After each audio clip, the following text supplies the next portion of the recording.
ಲೋಕಸಭಾ ಚುನಾವಣೆಯಲ್ಲಿ ಮತಗಳ್ಳತನ ನಡೆದಿದೆ ಅಂತ ರಾಹುಲ್ ಗಾಂಧಿ ಅವರು ಆರೋಪ ಮಾಡಿದ್ರು. ಅದರಲ್ಲೂ ಬೆಂಗಳೂರು ಕೇಂದ್ರೀಯ ಲೋಕಸಭಾ ಕ್ಷೇತ್ರದಲ್ಲೂ ಆಗಿತ್ತು ಅಂತ. ಈಗ ಈ ವಿಚಾರಕ್ಕೆ ಸಂಬಂಧಪಟ್ಟಂತೆ ಚುನಾವಣಾ ಆಯೋಗದ ಪ್ರಧಾನ ಕಚೇರಿಗೆ ಕಾಂಗ್ರೆಸ್ ರ್ಯಾಲಿಯನ್ನು ಹಮ್ಮಿಕೊಂಡಿದೆ. ರಾಹುಲ್ ಗಾಂಧಿ, ಪ್ರಿಯಾಂಕಾ ಗಾಂಧಿ ನೇತೃತ್ವದಲ್ಲಿ ದೆಹಲಿಯಲ್ಲಿ ಈ ರ್ಯಾಲಿ ಸಂಸತ್ ಭವನದ ಆವರಣದಲ್ಲಿ ಹೈ ಡ್ರಾಮಾ ನಡೆದಿದೆ. ಬ್ಯಾರಿಕೇಡ್ ಹಾಕಿ ಸಂಸದರನ್ನ ತಡೆದಿದ್ದಾರೆ. ರ್ಯಾಲಿಯಲ್ಲಿ ಯಾರು ಹೋಗ್ಕೂಡುದು ಅಂತ ಅಂದ್ಬಿಟ್ಟು ಬ್ಯಾರಿಕೇಡ್ ಅನ್ನು ಹತ್ತಿದ್ದಾರೆ ಕಾಂಗ್ರೆಸ್ನ ಸಂಸದರು. ಬ್ಯಾರಿಕೇಡ್ ದಾಟಿ ನಾವು ಹೋಗ್ತೀವಿ ಅಂತ ಬ್ಯಾರಿಕೇಡ್ ಹಾರಿದ್ದಾರೆ. ಅಖಿಲೇಶ್ ಯಾದವ್ ಅಂದರೆ ಇಂಡಿ ಒಕ್ಕೂಟದವರೆಲ್ಲರೂ ಕೂಡ ಸಾಥ್ ಕೊಟ್ಟಿದ್ದಾರೆ ಕಾಂಗ್ರೆಸ್ಗೆ. ಮಧ್ಯಾಹ್ನ 12:30ಕ್ಕೆ ದೂರಿಗೆ ಅವಕಾಶ ನೀಡಿರುವ ಚುನಾವಣಾ ಆಯೋಗದ ವಿರುದ್ಧ ಮತಗಳ್ಳತನ ಆರೋಪವನ್ನು ಕಾಂಗ್ರೆಸ್ ಮಾಡಿತ್ತು. ಸೊ ಅಲ್ಲಿ ಅವರನ್ನು ತಡೆಯುವ ಪ್ರಯತ್ನವನ್ನು ಮಾಡಿದ್ದಾರೆ ಪೊಲೀಸರು. ಬ್ಯಾರಿಕೇಡ್ ಹಾಕಿ ಬ್ಯಾರಿಕೇಡ್ ದಾಟಿ ಸಂಸದರೆಲ್ಲರೂ ಕೂಡ ರ್ಯಾಲಿಗೆ ಹೋಗುವಂತಹ ಪ್ರಯತ್ನ. ಅಖಿಲೇಶ್ ಯಾದವ್ ಕೂಡ ಅಲ್ಲಿ ಬ್ಯಾರಿಕೇಡ್ ಹತ್ತಾ ಇರತಕ್ಕಂಥ ದೃಶ್ಯವನ್ನು ತಾವು ಗಮನಿಸ್ತಾ ಇದ್ದೀರಾ. ಚುನಾವಣಾ ಆಯೋಗದವರು 12:30ಕ್ಕೆ ಟೈಮ್ ಕೊಟ್ಟಿದ್ದಾರೆ ಕಾಂಗ್ರೆಸ್ನವ್ರಿಗೆ. ಸೆಲೆಕ್ಟೆಡ್ ಪರ್ಸನ್ ಒಂದು 4 ಜನ 5 ಜನ ಬಂದು ನೀವು ನಿಮ್ಮದೇನು ದೂರಿದೆ ಅದನ್ನು ನೀವು ಕೊಡಬಹುದು ಅಂತಂದ್ಬಿಟ್ಟು.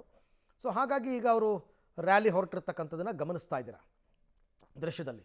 ರಾಹುಲ್ ಗಾಂಧಿ ಮತ್ತು ಪ್ರಿಯಾಂಕಾ ಗಾಂಧಿ ನೇತೃತ್ವದಲ್ಲಿ ಈಗ ಅವರು ರ್ಯಾಲಿಯನ್ನು ಹೊರಟಿದ್ದಾರೆ. ಕಾಂಗ್ರೆಸ್ನವರಿಗೆ ಎಲ್ಲರೂ ಕೂಡ ಅವರ ಮಿತ್ರ ಪಕ್ಷಗಳ ಸಂಸದರೆಲ್ಲರೂ ಕೂಡ ಸಾಥ್ ನೀಡಿದ್ದಾರೆ ಜೊತೆಯಲ್ಲಿ ಹೋಗೋದಕ್ಕೆ. 12:30ಗೆ ಅವ್ರು ಹೋಗ್ಬಿಟ್ಟು ದೂರನ್ನು ಕೊಡ್ತಾರೆ. ಅವ್ರು ಹೇಳೋದು ಮಹಾರಾಷ್ಟ್ರ ಸೇರಿದಂತೆ ಹಲವಾರು ಕಡೆ ಮತಗಳ್ಳತನ ಆಗಿದೆ, ಕರ್ನಾಟಕದಲ್ಲೂ ಆಗಿದೆ. ಅದಕ್ಕೆ ಒಂದಷ್ಟು ದಾಖಲೆಗಳನ್ನೆಲ್ಲ ರಾಹುಲ್ ಗಾಂಧಿಯವರು ಬಿಡುಗಡೆ ಮಾಡಿದರು. ಜೊತೆಗೆ ಬೆಂಗಳೂರಿಗೆ ಬಂದು ಪ್ರತಿಭಟನೆ ಮಾಡಿದರು, ಪ್ರತಿಭಟನೆಯಲ್ಲಿ ಪಾಲ್ಗೊಂಡಿದ್ದರು, ಭಾಷಣ ಮಾಡಿದರು. ಇವತ್ತು ಅವರು ಅದನ್ನು ರ್ಯಾಲಿ ರೂಪದಲ್ಲಿ ಹಮ್ಮಿಕೊಂಡಿದ್ದರು ದೆಹಲಿನಲ್ಲಿ. ಅಧಿವೇಶನ ಹೇಗಿದ್ದರೂ ನಡೀತಾ ಇದೆ.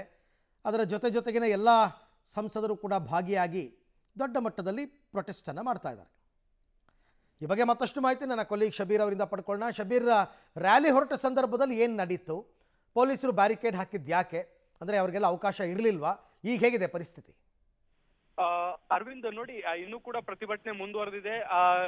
ಕಾಂಗ್ರೆಸ್ ಸಂಸದರು ಸೇರಿದಂತೆ ಇಂಡಿಯಾ ಒಕ್ಕೂಟದ ಸಂಸದರನ್ನ ಬ್ಯಾರಿಕೇಡ್ ಅಡ್ಡಲಾಕಿ ಅವ್ರನ್ನ ತಡೆಯುವಂತ ಪ್ರಯತ್ನಗಳು ಕೂಡ ನಡೀತಾ ಇದಾವೆ.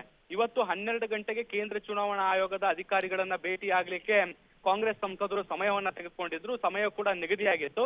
ಆದ್ರೆ ಇಂಡಿವಿಜುವಲ್ ಆಗಿ ಹೋಗೋದಕ್ಕಿಂತ ಒಕ್ಕೂಟದ ಪರವಾಗಿ ಪ್ರತಿಭಟನಾ ರ್ಯಾಲಿ ಮೂಲಕ ಹೋಗಿ ಒಂದು ದೂರನ್ನ ಸಲ್ಲಿಸಬೇಕು ಅನ್ನುವಂಥದ್ದು ಕಾಂಗ್ರೆಸ್ ಉದ್ದೇಶ ಆಗಿತ್ತು. ಹೀಗಾಗಿ 12 ಜನ ಕಾಂಗ್ರೆಸ್ನ ಸಂಸದರು, 18 ಜನ ಇಂಡಿಯಾ ಒಕ್ಕೂಟದ ಸಂಸದರು, ಒಟ್ಟು 30 ಸಂಸದರ ನಿಯೋಗ ಹೋಗಿ ದೂರನ್ನ ಸಲ್ಲಿಸಲಿಕ್ಕೆ ಪ್ರತಿಭಟನಾ ರ್ಯಾಲಿ ಹೊರಟಿತ್ತು. ಯಾವಾಗ ಸಂಸತ್ ಭವನದ ಹೊರಗಡೆ ಬರ್ತಾ ಇದ್ದಂತೆ ಅವರನ್ನ ತಡೆಯುವಂತ ಪ್ರಯತ್ನಗಳಾಯ್ತು. ಈ ಸಂದರ್ಭದಲ್ಲಿ ಕೆಲವೊಂದಿಷ್ಟು ಮಹಿಳಾ ಸಂಸದರು ಆ ಬ್ಯಾರಿಕೇಡ್ ನ ಹತ್ತಿ ಚುನಾವಣಾ ಆಯೋಗದ ವಿರುದ್ಧ ಘೋಷಣೆಗಳ ಕೂಗುವಂತದ್ದನ್ನ ಕೂಡ ನಾವು ದೃಶ್ಯಗಳಲ್ಲಿ ಗಮನಿಸಬಹುದು. ಮತ್ತೆ ಅಖಿಲೇಶ್ ಯಾದವ್ ಕೂಡ ಬ್ಯಾರಿಕೇಡ್ ಅನ್ನ ಹಾರಿ ಈ ಕಡೆ ಬರುವಂತ ಪ್ರಯತ್ನ ಮಾಡಿದ್ರು. ಅವರನ್ನ ಕೂಡ ಈಗ ಪೊಲೀಸರು ತಮ್ಮ ಕಸ್ಟಡಿಯಲ್ಲಿ ಇಟ್ಕೊಂಡಿರುವಂತದ್ದು. ಅವ್ರಿಗೆ ಸುತ್ತುವರೆದು ಅವರನ್ನು ಕೂಡ ಪ್ರೊಟೆಕ್ಟ್ ಮಾಡುವಂತ ಕೆಲಸಗಳನ್ನ ಕೂಡ ಮಾಡ್ತಿದ್ದಾರೆ. ಮುಖ್ಯವಾಗಿ ಪೊಲೀಸರು ಇವರನ್ನ ತಡಿಲಿಕ್ಕೆ ಕಾರಣ ಏನು ಅಂದ್ರೆ, ಚುನಾವಣಾ ಆಯೋಗ ಭೇಟಿಗೆ ಸಮಯವನ್ನ ಕೊಟ್ಟಿದ್ರು ಕೂಡ ಈ ತರದ ಒಂದು ಪ್ರತಿಭಟನಾ ರ್ಯಾಲಿಯನ್ನ ಮಾಡ್ಲಿಕ್ಕೆ ದೆಹಲಿ ಪೊಲೀಸರಿಂದ ಕಾಂಗ್ರೆಸ್ ಸಂಸದರು ಅನುಮತಿಯನ್ನ ಪಡ್ಕೊಂಡಿಲ್ಲ. ಹೀಗಾಗಿ ಅನುಮತಿ ಇರದೆ ಪ್ರತಿಭಟನಾ ರ್ಯಾಲಿಯನ್ನ ಕೈಗೊಳ್ಳಿಕ್ಕೆ ನಾವು ಅವಕಾಶವನ್ನ ಮಾಡಿಕೊಡಲ್ಲ ಅಂತ ಈಗ ದೆಹಲಿ ಪೊಲೀಸರು ತಡೆ ಹಿಡಿದಿರುವಂತದ್ದು. ಹೀಗಾಗಿ ಸಂಸತ್ ಭವನದ ಹೊರಗಡೆ ಭಾಗ ಏನಿದೆ, ಈ ಭಾಗದಲ್ಲಿ ಬಹಳ ದೊಡ್ಡ ಹೈಡ್ರಾಮಾ ನಡೀತಾ ಇದೆ. Arvind, right, thank you Shabir, ತಮ್ಮೆಲ್ಲ ಮಾಹಿತಿಗಾಗಿ ಧನ್ಯವಾದ. ಚುನಾವಣಾ ಆಯೋಗದವರು ಸಮಯ ಕೊಟ್ಟಾಗ ನೀವು ಅದನ್ನು ಸದುಪಯೋಗ ಪಡಿಸ್ಕೊಳ್ಳೋದು ಬಿಟ್ಟು ರ್ಯಾಲಿ ಯಾಕೆ ಅನ್ನುವಂತಹ ಒಂದು ಪ್ರಶ್ನೆ. ಹೈಡ್ರಾಮಾ ನಡೀತಾ ಇದೆ, ಜೊತೆಗೆ ರ್ಯಾಲಿ ಕೂಡ ಈಗ ಮುಂದುವರಿತಾ ಇದೆ.